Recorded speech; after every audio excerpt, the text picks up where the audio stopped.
Mga ka-sports, may bagong pangalan na umugong ngayon sa mga ligang labas at hindi basta-basta dahil anak siya ng isa sa mga pinakapuso at pinakamatibay na manlalaro sa kasaysayan ng PBA. Walang iba si Mark Pengris. Kilala siya bilang Pinoy Sakuragi. Si Pengris ay simbolo ng hustle, depensa at walang sawang energy sa court. Pero ngayon spotlight naman sa kanyang anak na tila handa nang gumawa ng sariling pangalan. At based sa mga highlights, mukhang may pinagmanahan talaga. Kung trip mo po ang ganitong content, paiwan ng follow at pa-subscribe na din. Tara, simulan na natin. Unang napansin ng mga fans ang athleticism ng anak ni Pengris. Tignan nyo naman, lumilipad sa ere, fearless sa mga drives at hindi takot pagipagsabayan sa mas matatanda at mas malalaking players. Minsan, parang deja vu dahil naalala natin ang intensity ng kanyang ama noong kasagsagan ng PBA career. Pero ito ang nakagulat, hindi lang siya puro inside game. Nagpakawala rin ng mga malulupit na tres. Kung si Pengris noon ay kilala sa hustle at depensa, ang anak naman niya ay mukhang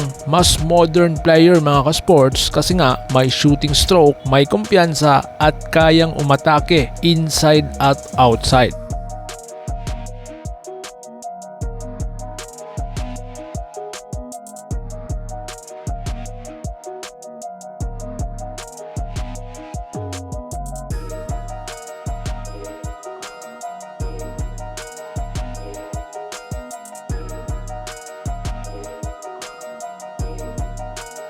Kaya naman, napakadaming fans ang napacomment ng may pinagmanahan daw. Totoo nga naman mga ka-sports, hindi lang dugo ng isang hustle ang meron siya kundi determinasyon at disiplina na halatang halata sa laro. Nakikita natin na may foundation siya bilang scorer pero dala pa rin niya ang trademark ng ama. Ika nga, never say die attitude at pusong palaban. Kung titignan natin, maaga pa para husgahan kung saan siya aabot. Pero kung tuloy-tuloy ang development at exposure niya sa ganitong kompetisyon, nako, napakalaki ang tsansa na makita natin siya sa mga collegiate powerhouse teams at syempre, hindi malayong mapasama rin siya sa future Gilas Pilipinas lineup pool. Imagine niyo mga ka-sports, Mark Pengris Jr. na bitbit ang pangalan ng Pinoy Sakuragi. Pero may sariling brand ng laro. Kaya mga ka-sports, malinaw na exciting ang future ng anak ni Mark Pengris kasi nga lumilipad sa ere, nagpaulan ng tres at higit sa lahat may pusong mandirigma. Ang tanong, handa na ba siya sa mas malalaking stage? PBA, UAAP o diretsong Gilas Pilipinas? Ano sa tingin ninyo?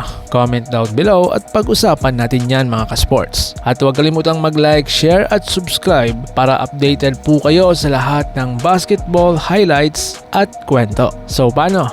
Ingat po kayo.